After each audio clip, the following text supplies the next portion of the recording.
अस्सलाम स्टूडेंट, हम आज बेसिस ऑफ हेरिडिटी पढ़ने जा रहे हैं। The basic physical and functional unit of heredity is called gene, जो कि बेसिक और जो फिज़िकल फंक्शन इसका परफॉर्म करता है किसी भी विरासत का, उसे हम जीन्स कहते हैं। जीन जीन अब जीन ये आपका एक्सरसाइज में भी क्वेश्चन आया हुआ है कि right a note on gene, और उसके बाद डीएनए पे है, और इसी के नीचे जो पैराग्राफ है उसमें क्रोमोसोम पे है। तो ये यहाँ से आंसर निकलेगा, जीन यहाँ से स्टार्ट हो जाएगा। Gene act as a instruction to make molecules called protein, यानी कि वो इंस्ट्रक्शन देता है एक ऐसा मॉलिक्यूल, यानी ऐसा मॉलिक्यूल बनाने में मदद देता है जिसको हम क्या कहते हैं, प्रोटीन कहते हैं। जीन अकर्स इन पेयर, ये पेयर में मौजूद होते हैं।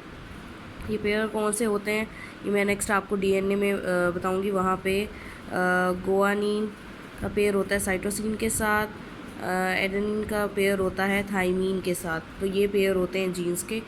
एवरी हेरिडिटी करैक्टर जो खसूसियात हैं इन एन ऑर्गेनिज्म, किसी भी जानदार में, जैसे कि उसका टालनेस, लंबिया हो गया, उसके कलर्स हो गए, फ्री एयर लूब्स हो गए, किसी के कान अटैच हैं किसी के नहीं हैं, ये सारी चीज़ें control by the pair of gene. ये सारा कुछ कौन कंट्रोल करता है, ये जीन्स के पेयर कंट्रोल करते हैं। One member of a gene pair comes from the male, एक जो है वो पेयर आपके मेल पेरेंट से आता है, यानी फादर से आता है, while the other come from the parent mother, और एक जो है वो आपका पेयर जो है वो आपकी मदर की तरफ से आता है। तो फिर जाके वो जीन पेयर बनते हैं, और फिर आपकी जो है वो आपका कलर, आपके आई कलर, आपकी कद का लंबा छोटा होना, ये सारा कुछ जो है वो जीन्स के ज़रिए से होता है। उससे नीचे है डीएनए। वो कहते हैं कि वेयर जीन्स फाउंड फिज़िकली, लेकिन जीन्स पाए कहाँ जाते हैं। Genes are the section of DNA, यानी डीएनए का ये सेक्शन है, यानी डीएनए में पाए जाते हैं। डीएनए को हमने उस दिन भी पढ़ा था, डीऑक्सीराइबोन्यूक्लिक एसिड कहते हैं। Molecules are located on the chromosome, और ये डीएनए कहाँ पे होता है, क्रोमोसोम के ऊपर होता है, ठीक है।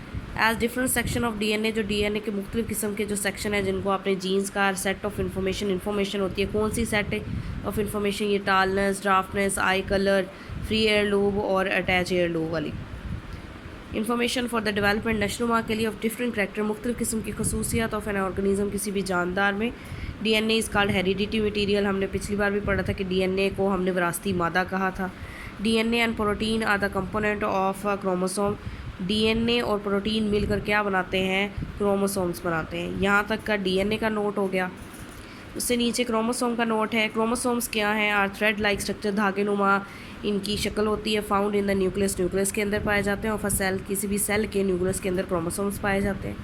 दे appear as distinct character only during cell division, ये सिर्फ तब नज़र आते हैं जबकि सेल डिवीजन होनी होती है, यानी एक सेल से दो सेल बनने होते हैं।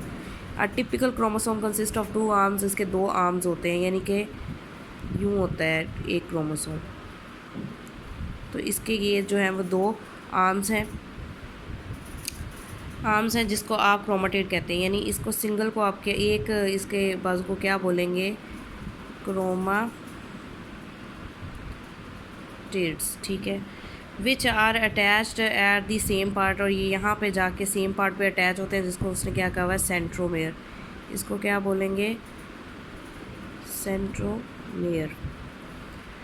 The relationship between the cell nucleus, chromosome, genes and DNA, ये आपको नेक्स्ट जो है वो डायग्राम में इनका रिलेशनशिप बताया गया। अभी मैं दिखाती हूँ आपको, ठीक है। सेल है, सेल के अंदर न्यूक्लियस है, न्यूक्लियस के अंदर जो है वो क्रोमोसोम्स हैं। क्रोमोसोम्स के अंदर जो है उन्होंने वो हमें बताया था कि 2 आर्म होंगे जिनको आपने क्रोमेटिड कहा है, और उनके दरमियान में एक जगह होगी जहाँ पे वो दोनों आर्म एक दूसरे के साथ अटैच होंगे, इसको सेंट्रोमेयर कहा हुआ है।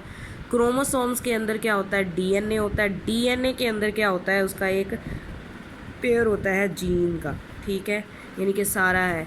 क्या कहेंगे, सबसे पहले है सेल, फिर सेल के अंदर न्यूक्लियस, न्यूक्लियस के अंदर क्रोमोसोम्स, क्रोमोसोम्स के जो 2 आर्म हैं उनको क्रोमेटिड, और जहाँ पे वो एक दूसरे के साथ अटैच होंगे उन्हें सेंट्रोमेयर्स। क्रोमोसोम के अंदर डीएनए पाया जाता है, डीएनए के अंदर आपके जीन्स का पेयर पाया जाता है। नीचे आ जाए, अभी देखते हैं, ये देखें, the number of chromosome in specific constant for every kind भी मैंने उस दिन भी बताया कि हर स्पीशी के अंदर उसका जो है वो एक ही नंबर ऑफ क्रोमोसोम, यानी ह्यूमन के अंदर 46 है, तो दुनिया में तमाम जगह जहाँ भी ह्यूमन पाए जाएंगे उनका 46 क्रोमोसोम होगा।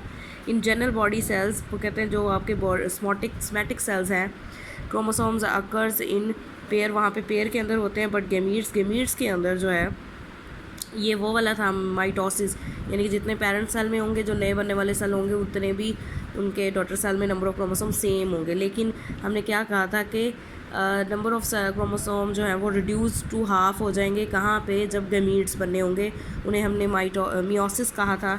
बट द गमीट्स, जब गमीट्स बनते हैं यानी स्पर्म्स और एग्स बनते हैं या स्पोर्स बनते हैं which are formed by meiosis, जो मियोसिस के ज़रिए बन रहे होते हैं, contain one number of each chromosome pair, यानी कि उसके अंदर एक each number of chromosome pair होता है। ठीक है, उसके बाद एग्जांपल है जैसे ह्यूमंस के अंदर every somatic cells have the 46 chromosome, उनके सोमैटिक सेल्स। अब ये सोमैटिक सेल्स कौन कौन से होंगे? स्किन सेल्स होंगे, हेयर सेल्स होंगे, नेल सेल्स होंगे, यानी कि जो सेल अपने जैसे ही बिल्कुल एग्जैक्ट अपने जैसी कॉपी बनाते हैं, उनके अंदर 46 क्रोमोसोम होंगे इन द फॉर्म ऑफ 23 पेयर। ये 23 पेयर तब होंगे जब उन्होंने स्पर्म्स या एग्स होंगे, यानी कि वो 46 मेल की तरफ थे और फीमेल की तरफ भी 46 थे। 23 यहाँ से आए और 23 यहाँ से आए, जब प्लस हुए तो हमारे पास जो न्यू सेल या न्यू बेबी बना था उसके अंदर भी 46 हो गए। तो ये वो बात बता रहे हैं in the form of 23 pair, but every sperm और egg cell have the 23 chromosome, लेकिन हर स्पर्म और एग के अंदर 23 क्रोमोसोम होंगे। ये वाला स्पर्म है और ये वाला क्या है? एग सेल है फीमेल के अंदर। नीचे भी आपको बताया था उस दिन भी, ये सारे नंबर ऑफ़ क्रोमोसोम्स हैं। उसके नीचे